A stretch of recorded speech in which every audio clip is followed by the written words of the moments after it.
नमस्कार, थिंक 360 में आपका स्वागत है। आज के खास कार्यक्रम धारा प्रवाह में हम रूबरू हैं हमारे वरिष्ठ साथी श्रीपाल सक्तावत से। मुद्दे बहुत सारे हैं।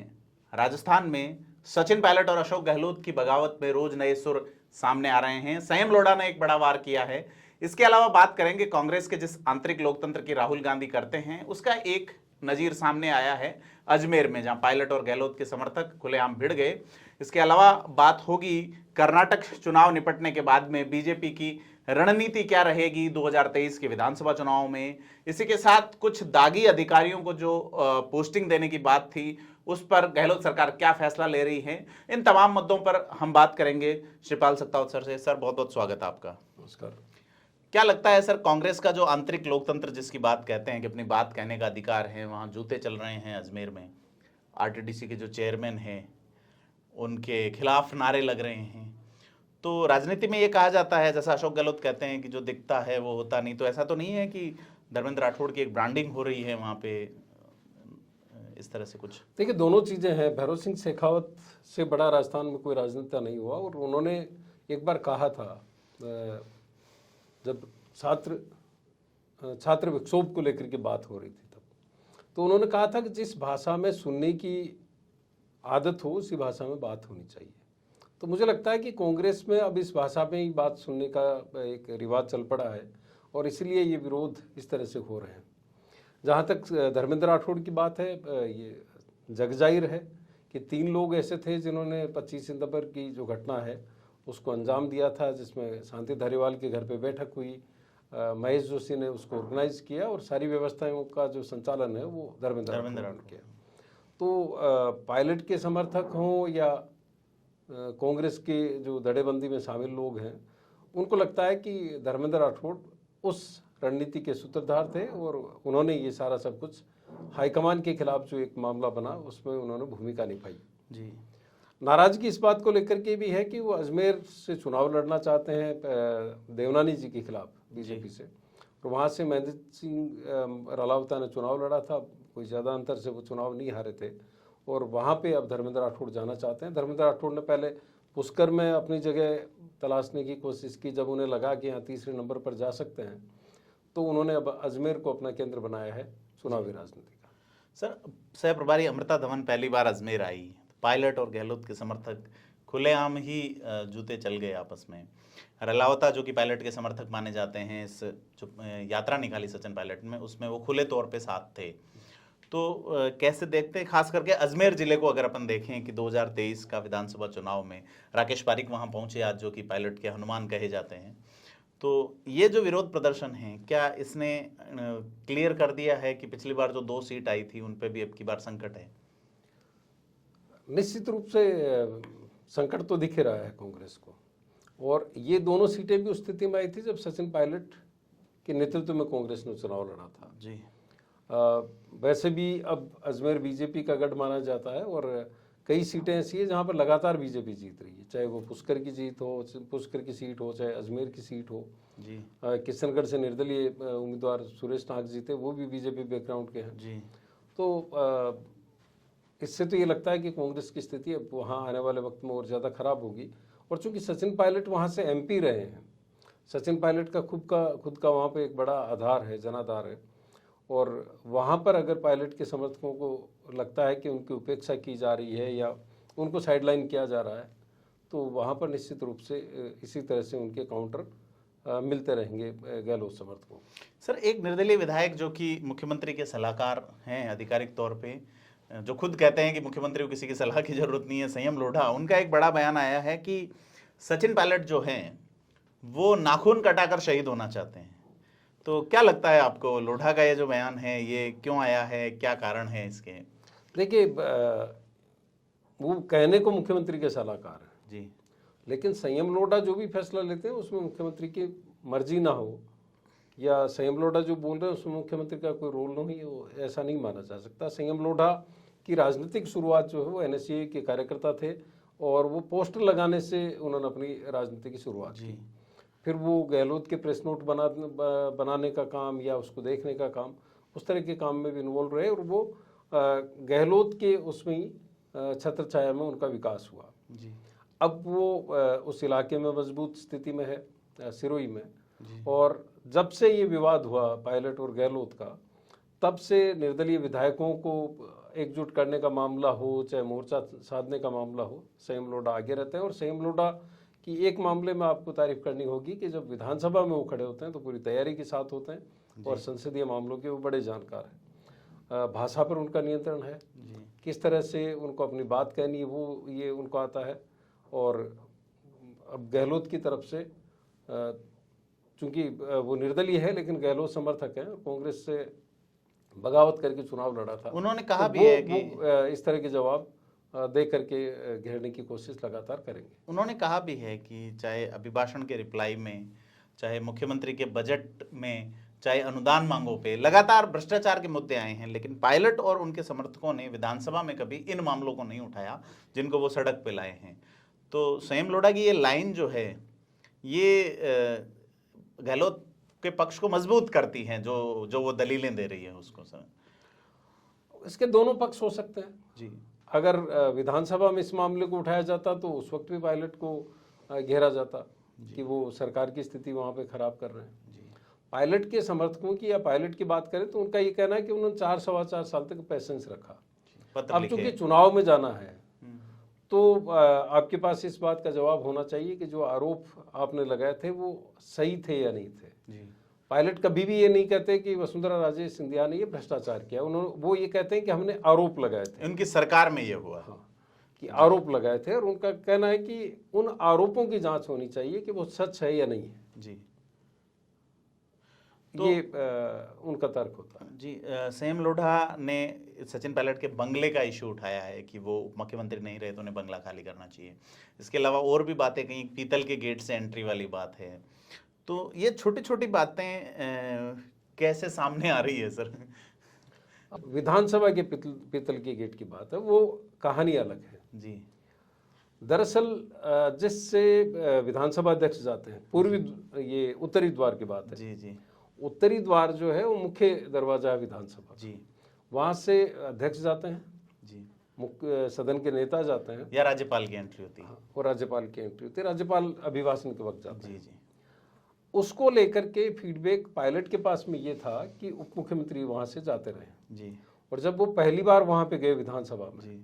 तो उस रास्ते से गए वो, और उसको लेकर के बड़ा विवाद हुआ। उनको ये कहा जाता रहा कि कमला और बैरवा जो थे उप मुख्यमंत्री, जब ये जानकारी हासिल की गई जी, मुख्यमंत्री का एतराज ये था कि उप मुख्यमंत्री इस रास्ते से क्यों आए। जी। ये विवाद जो है आज जो खड़ा हो रहा है, उसके विवाद की अगर जड़ें आप तलाशेंगे तो विवाद बहुत पुराना है। अच्छा अच्छा। गहलोत कभी भी पायलट को नहीं देखना चाहते जी पायलट को लेकर के उनकी भाषा का स्तर होता है वो अपने आप में देखने लायक होता है जी।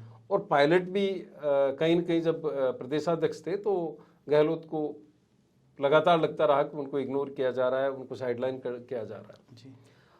तो पहला विवाद इनका हुआ उप मुख्यमंत्री की शपथ से जी। जब मुख्यमंत्री की शपथ थी तो ये समझौते के तहत ये हुआ कि वो पीसीसी चीफ रहेंगे, उप मुख्यमंत्री रहेंगे, और कहा यह भी जाता है कि आधे टर्म के बाद, शुरुआती तौर पर तो ये कहा जा रहा था कि लोकसभा चुनाव के बाद में जी।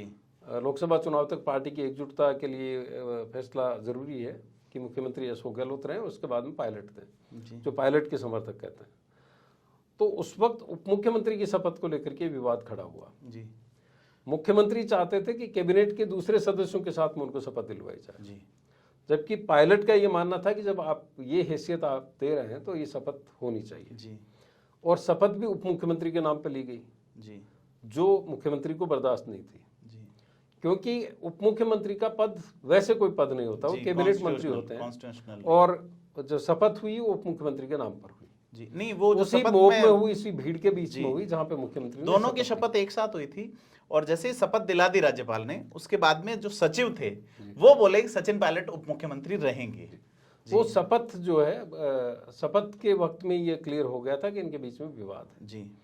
उसके बाद जब वो विधानसभा में पहुंचे तो विधानसभा में पहुंचने के बाद उत्तरी द्वार को लेकर के विवाद हुआ। जब जानकारी हासिल की गई तो पता चला कि जो विधानसभा के सचिव है उन्होंने ये जानकारी दी कि उप मुख्यमंत्री के बतौर डॉक्टर कमला यहाँ से आती रही हैं, बनवारीलाल बेरवा और कमला जी जो है वो मुख्यमंत्री हुआ करते थे। तो उस बात पर पूरी तरह से राख डालने की कोशिश हुई और ये संदेश किया गया कि आप यहाँ से नहीं आएंगे। जी। मुख्यमंत्री का एक निर्णय था, उसके बाद में पूर्वी द्वार से इनका दूसरे रास्ते से आना शुरू हुआ। जी। लेकिन उसी वक्त एक कहानी इस तरह की भी सामने आई जिसके बारे में मुझे लगता है कि विधानसभा सचिवालय ज़्यादा बेहतर तरीके से बता सकता है। लेकिन जिन कांस्टेबल्स ने अलाउ किया था जी, उनके ऊपर भी कहते हैं कि उनको भी बड़ी नाराजगी का सामना करना पड़ा कि आपने सचिन पायलट जो उप मुख्यमंत्री है उनको वहाँ जाने से क्यों नहीं रोका। जी। प्रोटोकॉल के लिहाज से वो रोक नहीं पा रहे थे। तो इस तरह के कई विवाद होते रहे। जी। अब जो बंगले की बात आ रही है, कहा यह जा रहा है कि पायलट पिछले काफ़ी समय से एक आशियाना अपना तलाश भी रहे हैं निजी स्तर पर जगतपुरा इलाके में, जहां से वो अपने पूरे रणनीतिक तौर पे काम कर सकें। जी। और शायद यही भनक हो सकता है सलाहकार को मिली हो जी। और उनको लगा हो कि ये फैसला होने वाला है, तो क्यों नहीं इस क्रेडिट को भी गहलोत के खाते में डाल दिया जाए। सर, संयम लोढ़ा ये कहते रहे हैं कि सचिन पायलट जो हैं वो ये बोले नहीं लेजिस्लेशन प्रक्रिया के दौरान भ्रष्टाचार वाले मुद्दे में। विधानसभा को मैं बहुत बारीकी से देखता हूं सर, संयम लोढ़ा के सारे स्पीचेस लगभग मैंने सुने हैं। संयम लोढ़ा आज जो बात कर रहे हैं बंगले का, उन्होंने वसुंधरा राजे के बंगले का मुद्दा लगातार उठाया है, लेकिन उसमें पायलट के बंगले की बात उन्होंने खुद कभी नहीं की। तो आप वाली जो बात है उसमें मैं कुछ ढूंढ पा रहा हूँ। देखिए, कई मंत्री ऐसे हैं जो हरीश चौधरी पद छोड़ चुके हैं। जी। हरीश चौधरी उसी में है। गोविंद सिंह डोटासरा छोड़ चुके हैं, वो उसी बंगले में है। रघु शर्मा भी उसी बंगले में है जिसमें मंत्री के तौर पे आए थे। तो आप पायलट के इशू को उठा रहे हैं, तो आपको ये भी देखना होगा कि दूसरे जो लोग हैं जी, वो किस हैसियत से उन बंगलों में, जो मंत्रियों के लिए बंगले हैं, उनमें रुके हुए हैं। जी। जी। हाँ, फिर कानून तो सभी के लिए बराबर है।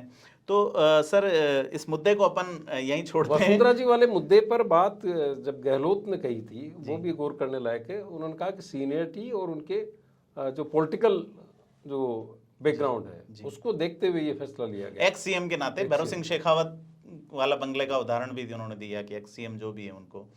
तो सर, राजस्थान का जो परिदृश्य है अब हम देख रहे हैं, इसकी शुरुआत जैसा आपने बताया 2018 में लिखी गई। कर्नाटक में फैसला हो गया है कि सीएम कौन होगा, तो क्या ये 2018 जैसी भटकता नहीं? मुझे पता नहीं कि वहां भी उत्तरी द्वार, पश्चिमी द्वार, पूर्वी द्वार का कोई झगड़ा है क्या जी। वो शपथ में किस तरह का मैंने देखी है वहां की विधानसभा, बिल्कुल है वहां पे ऐसी तरह की व्यवस्थाएं हैं। तो मुझे लगता है कि डीके शिव कुमार को इस चीज से सचेत हो जाना चाहिए कि वो रास्ता वो ले जैसे मुख्यमंत्री नहीं जाता जी। और आप इससे इस चीज को देखिए कि कितने बड़े नेता हैं, चाहे पायलट हो चाहे गहलोत हो, वो किस लेवल पे जाकर के एक सोचने का तरीका उनका बदलता है। अगर आप एक दरवाजे से आ रहे हैं, आप लोकतंत्र की बात कर रहे हैं, हाँ, हाँ, हाँ। उससे अगर आपका ही एक कैबिनेट का मंत्री, मैं ये नहीं, कैबिनेट का जो एक मेंबर है, कैबिनेट मंत्री मान लो, आप उप मुख्यमंत्री छोड़ दीजिए, पीसीसी चीफ भी छोड़ दीजिए, अगर वो आ जाता है तो उस पर इतना हड़कंप मचने की जरूरत नहीं है। लेकिन मुझे अच्छी तरह ध्यान है कि उस दिन बड़ा हड़कंप मचा था, विधानसभा के सचिवालय में बड़ा इसको लेकर के पूरी प्रक्रिया तलाशी गई और उसमें जब ये जवाब भेजा गया, इतिहास जांचा गया 15 साल पहले कौन उप मुख्यमंत्री जी। तो इससे पता चलता है कि ये जो मन की गांठें हैं बहुत गहरी है जी। और इसको हाईकमान भले खोलने की कोशिश करे, ये जब खोलने की कोशिश होगी और गहरी होती चली जाएगी और मजबूत होती चली जाएगी। जी। जगजीत सिंह ने कहा भी है, गांठ अगर लग जाए तो रिश्ते हो या डोरी, लाख करो कोशिश खुलने में वक्त तो लगता है। तो सर, कर्नाटक में भी मुझे लगता है कि इसी तरह के नाटक चलेंगे, जिस तरह से डीके शिव कुमार को बड़ी लास्ट में उन्होंने वीटो भी कर दिया था, लेकिन उनको तो ये नहीं लगता। मैं आज एक कार्टूनिस्ट है, उनका एक फेसबुक पर वो देख रहा था, उन्होंने डीके शिव कुमार जी और सचिन पायलट दोनों के चेहरे को मिलाकर के एक आकृति तैयार जी, एआई के माध्यम से उन्होंने किया है और उससे पता चलता है कि कर्नाटक में भी क्या क्या कुछ आगे जाकर के होने वाला है, क्योंकि डीके शिव कुमार भी उसी टीस के साथ उप मुख्यमंत्री और पीसीसी चीफ बने रहने पर तैयार हुए हैं और उनको भी लोकसभा चुनाव के लिए कहा गया है। जिस टीस के साथ सचिन पायलट हुए थे, आप देखिए, चुनाव सिर्फ 5 साल की मेहनत नहीं होती है जी। आप अपोजिशन के लीडर के तौर पर लड़ते ही नहीं है, चुनाव में एक बड़ी फंडिंग की इस्तेमाल होता है, लोगों से आपको मदद लेनी होती है कार्यकर्ता उम्मीद करते हैं। और जब सरकार आती है तो कार्यकर्ता हो, चाहे आपके फाइनेंस करने वाले हों, आपको किसी भी तरह से मदद करने वाले हों, वो सरकार आने के बाद में अपेक्षाएं करते हैं कि एटलीस्ट उनके काम हो। और जब नहीं होते हैं तो वो दबाव होते हैं, वो हमेशा के लिए छोड़ भी जाते हैं वो लोग जो। तो वो जो पीड़ा है वो निश्चित रूप से, उस पीड़ा से खुद गहलोत साहब भी गुजर चुके हैं जब ये पीसीसी चीफ थे। आप उस वक्त का इतिहास भी उठा करके देखेंगे कि किस तरह से इन्होंने, जो आज पायलट पे आरोप लगा रहे हैं, इन्होंने हरदेव जोशी के साथ किस तरह का उस वक्त लामबंदी की उनके खिलाफ। तब ये सारे भाई बने, अशोक भाई, राजेंद्र भाई जी, अस्करी भाई, ये सारे लोग जो है जाति तोड़ करके और भाई बने थे। और भाई बनने के साथ ही इन्होंने तत्कालीन मुख्यमंत्री हरदेव जोशी को किस तरह से घेरने की कवायद की थी, किस तरह से घेराबंदी की और हरदेव जोशी को सीट छोड़नी पड़ी। तो इतिहास जो है वो अपने हिसाब से वापस दोहराया जाता है। बिल्कुल, चेहरे बदलते हैं। जिस जगह पहले अशोक गहलोत होते थे उस पर आज सचिन पायलट है, और जिस जगह पहले हरदेव जोशी हुआ करते थे वहाँ पर अशोक गहलोत हैं। सर, कर्नाटक वाला जो है उसका असर राजस्थान में, खास करके भाजपा में किस तरह से पड़ेगा सर? वसुंधरा राजे, सीपी जोशी, ओम बिड़ला या अश्विनी वैष्णव, राजेंद्र राठौड़, गजेंद्र सिंह शेखावत?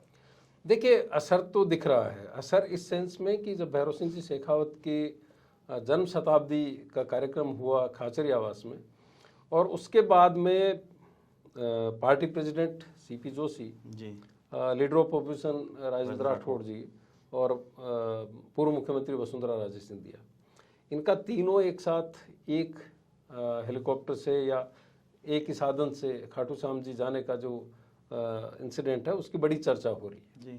दूसरी एक खबर बहुत वायरल हो रही है आज जी, वो, उसमें ये स्पष्ट नहीं कि वो कौन से अखबार की है, लेकिन दिल्ली की डेडलाइन से खबर है और उसमें ये है कि भाजपा हाईकमान ने जो क्षत्रप हैं उनके चेहरों के साथ चुनाव लड़ने का फैसला किया है। क्या सोर्सेज रहे होंगे, लेकिन उसमें सिर्फ राजस्थान की खबर नहीं है। उसमें यह कि छत्तीसगढ़ में बीजेपी वापस डॉक्टर रमन सिंह के चेहरे को आगे करेगी, मध्य प्रदेश में शिवराज सिंह चौहान के चेहरे को आगे करेगी और राजस्थान में मिसेस सिंधिया की वसुंधरा राजे को चेहरा बना करके बीजेपी आगे जाएगी। और उस खबर की पहली लाइन यही है कि कर्नाटक चुनाव से सबक लेते हुए बीजेपी ने यह फैसला किया है। तो हर चुनाव कोई न कोई संदेश देता है, संकेत देता है, और 2024 सामने है तो निश्चित रूप से बीजेपी क्या कोई भी पॉलिटिकल पार्टी ऐसी गलती नहीं करेगी कि उसका असर आने वाले चुनाव में। सर, एक फैक्ट की मैं बात करूंगा। एक बीजेपी ने एक एनालिसिस किया है, रिपोर्ट आई है, उसमें यह है कि 10,000 बूथ ऐसे हैं राजस्थान में जहां भारतीय जनता पार्टी पिछले 15 साल से लीड नहीं ले पा रही है। वो ऐसे बूथ हैं जहां पे एससी मतदाताओं की संख्या 300 से 800 के बीच में और वो डिसाइडिंग वोटर हैं। तो ऐसा मैकेनिज्म चल रहा है। 100 सीटें ऐसी हैं जहां मार्जिन 10,000 से कम रहता है। तो बीजेपी ये कोशिश कर रही है, और उसमें एक और चौंकाने वाली बात है, ये रिजल्ट जो मैं बता रहा हूं ये विधानसभा में ही रहता है। लोकसभा चुनाव में उन्हीं बूथों में बीजेपी के पक्ष में वोट हो रहा है। तो बीजेपी ने ये मान लिया है, कर्नाटक के बाद में जो रिपोर्ट आई है सामने, मैं दर्शकों को बताना चाहूंगा कि उसमें यह माना है कि हमारे जो स्थानीय चेहरे हैं वो फेल हो रहे हैं। मोदी के चेहरे पे वोट मिल रहे हैं, लेकिन मोदी के चेहरे पे विधानसभा चुनाव में वोटर जो है वो अभी भी अपना खुद का विवेक लगा रहा है, खुद का प्रत्याशी चुन रहा है। देखिए प्रदीप जी, जितना छोटा चुनाव होगा, लोकसभा चुनाव में राष्ट्रीय मुद्दे होते हैं, राष्ट्रीय चेहरा सामने होता है, पॉलिटिकल पार्टी कौन सी होगी वो भी महत्वपूर्ण होती है। जब आप उसके नीचे के चुनाव में जैसे जैसे आएंगे तो वो टफ भी होते जाते हैं और उसमें स्थानीय मुद्दे बहुत ज़्यादा महत्वपूर्ण हो जाएंगे। अगर आप लोकसभा चुनाव राष्ट्रीय मुद्दों पर लड़े जाते हैं, लेकिन जब आप राज्य के चुनाव में आते हैं, विधानसभा चुनाव होते हैं, तो स्थानीय मुद्दे राज्य के मुद्दे होंगे। राज्य में कौन आपका चेहरा होगा, कौन मुख्यमंत्री बन सकता है, किस किस तरह के विकल्प आपके सामने, उनके ऊपर चर्चा होती है। आप फिर जिला परिषद के चुनाव में जाते हैं तो अलग और भी स्थानीय हो जाता है। उसके बाद में अगर निकाय चुनाव में जाते हैं तो और भी निचले स्तर पे तो चुनाव जो है वो छोटा चुनाव होता है, वो और ज़्यादा मुश्किल होता है, उसको लड़ना बहुत मुश्किल होता है और मुद्दे उसके स्थानीय होते हैं। तो जब रणनीति बनती है तो निश्चित रूप से इन सारे फैक्टर्स का ध्यान रखा जाता है। और बीजेपी की अगर आप बात करें तो बीजेपी का मैकेनिज्म जो है वो मैं पिछले कई सालों से देख रहा हूँ, वो 2 से यहाँ तक पहुँची है। तो आप उसके पीछे संघ की भूमिका, खासतौर पर राष्ट्रीय स्वयंसेवक संघ की भूमिका, और साथ में बीजेपी का जो मैकेनिज्म है जी वो अपने आप में महत्वपूर्ण है। और कांग्रेस अब उसकी कॉपी करने की कोशिश कर रही है। कांग्रेस भी पहली बार मैं देख रहा हूं कि जो इंटेलिजेंस इनपुट मांगे जा रहे हैं, उनके पास में जो फॉर्म भेजे गए हैं उसमें ये तक पता करने की कोशिश हो रही कि कौन से इलाके में किस जाति के लोग हैं और किस गोत्र के लोग हैं। जाति में भी गोत्र ढूंढ रहे हैं जी। तो उस माइक्रो मैनेजमेंट पे वो भी काम कर रहे हैं, लेकिन बीजेपी अब R&D के लेवल पर है, रिसर्च एंड डेवलपमेंट के पे वो उस लेवल पर एनालिसिस कर रही है कि एक एक वोटर को कैसे लाया जा सके। और गुजरात में जो CR पाटिल हैं, CR पाटिल ने जो फार्मूला अपनाया, पहले पन्ना प्रमुख तक था, अब उन्होंने पन्ना प्रमुख से नीचे भी इकाइयां खड़ी की और अब सिर्फ एक जो व्यक्ति होता है उसको 3 या 5 वोट निकाल करके घर से लाने होते हैं। और ये मैकेनिज्म ओम बिरला के वक्त में, ओम बिरला जब कोटा दक्षिण से चुनाव जीते थे तो ओम बिरला ने ये सबसे पहले इजाद किया था। और किरण बेदी के चुनाव में ओम बिरला की टीम को इसलिए लगाया गया था कि वो जो चुनाव है वो आम आदमी पार्टी जिसमें पूरी तरह से स्वीप करके आई, पूरी तरह से सफाया कर दिया था, उस वक्त उस पर काम हुआ और उसी फॉर्मूले को आगे बढ़ाया गया। CR पाटिल ने उसको और ज़्यादा मॉडिफाई कर दिया है। ओम बिरला का चुनाव मैंने देखा कि जब उपचुनाव था संदीप शर्मा का, तो 2 बजे तक उन्होंने पूरा एनालिसिस किया कि कौन सा वोटर बूथ तक आया और कौन सा नहीं आया। और 2 बजे बाद में उनके वर्कर एक एक घर पे जा करके डोर नॉक करते हैं, एक एक वोटर को निकाल करके ले जाते हैं और वोट कास्ट करवाते हैं ताकि किसी भी सूरत में चुनाव लूज नहीं करें। तो बीजेपी उस तरह के मैकेनिज्म पे काम करती है। बीजेपी के कार्यकर्ताओं में उस तरह का उत्साह रखा जाता है। यहाँ तक कि कोरोना काल की भी मुझे अच्छी तरह ध्यान है कि जो संगठन महामंत्री हैं यहाँ पर चंद्रशेखर, या उस वक्त के जो अध्यक्ष हैं सतीश पूनिया, वो कोरोना काल में भी खुद कोरोना से पीड़ित होते हुए भी उन्होंने लगातार जो अपने कार्यकर्ता है उनको मोटिवेट रखा, उनको एंगेज रखा। और हर दिन ऐसा होता था कि 8-8, 10-10 बार उनकी वीडियो कॉन्फ्रेंसिंग के जरिए जी, फूड पैकेट्स बांटने के माध्यम से भी उन्होंने बूथ लेवल तक काम किया और बूथ से डेटा बीजेपी का जो काम करने का तरीका वो अलग है। कांग्रेस को मुझे लगता है कि उसमें अभी या तो समझ नहीं पा रही है, कांग्रेस को एक बहुत लंबा वक्त लगेगा। सर मैं ये कहना चाह रहा था कि जो 10,000 बूथ हैं तो SC ST वाला बात आई थी अपन की, वो तो उसी के तहत बीजेपी ने आज एक बड़ा फैसला किया है। जो देश के कानून मंत्री का स्वतंत्र प्रभार अर्जुन राम मेघवाल को दिया गया है।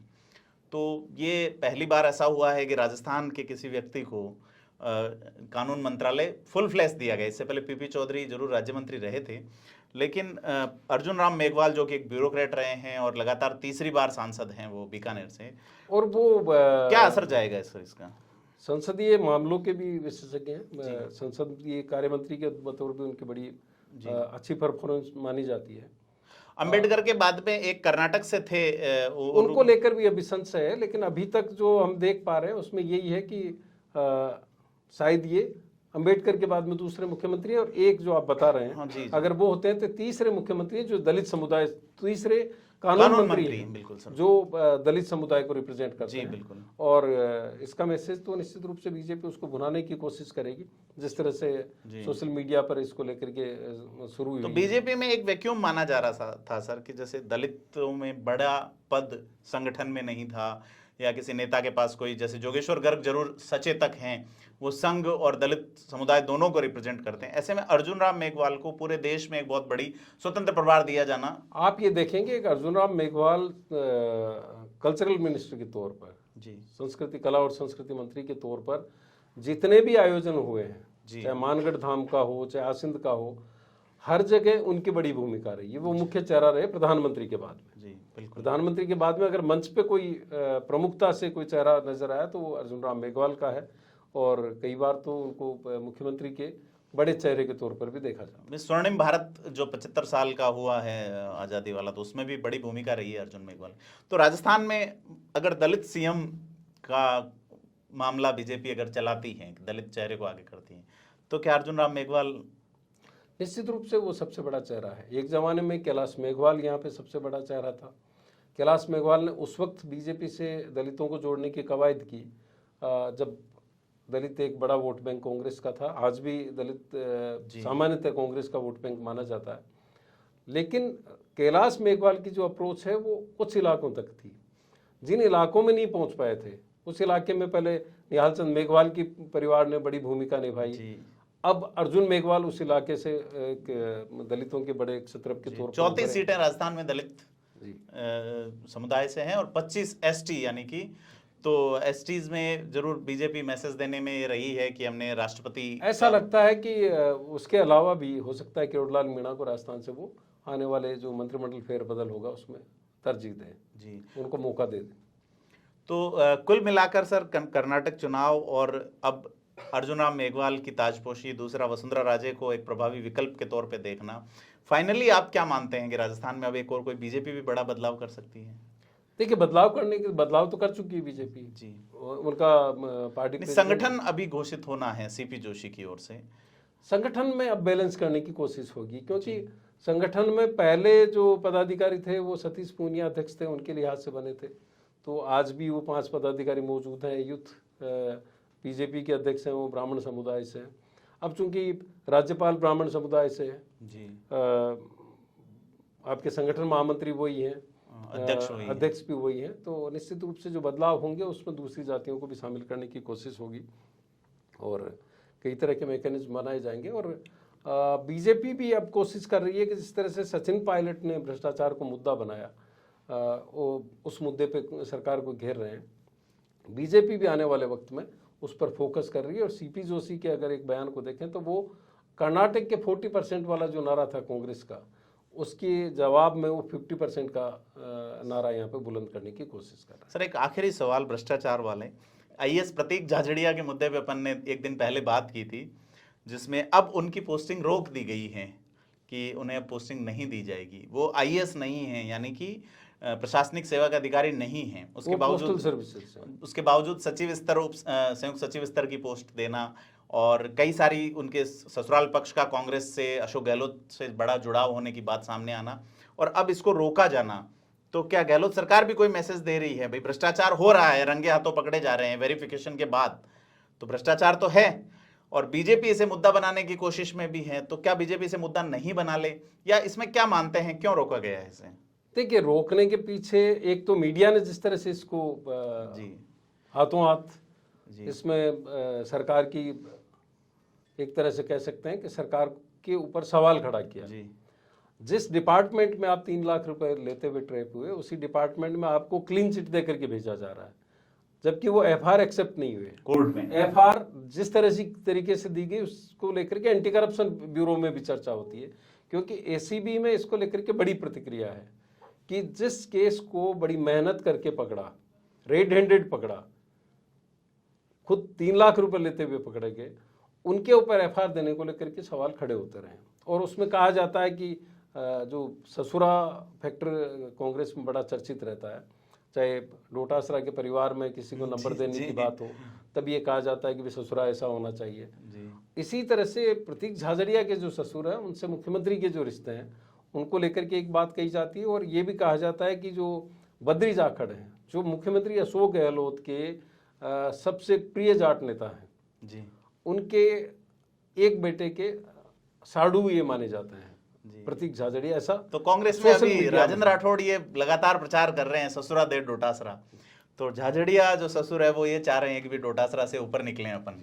तो तमाम मुद्दों पे बात हुई आज श्रीपाल सक्तावत जी से। धारा प्रवाह कार्यक्रम को देखने के लिए सब्सक्राइब करें थिंक 360 को।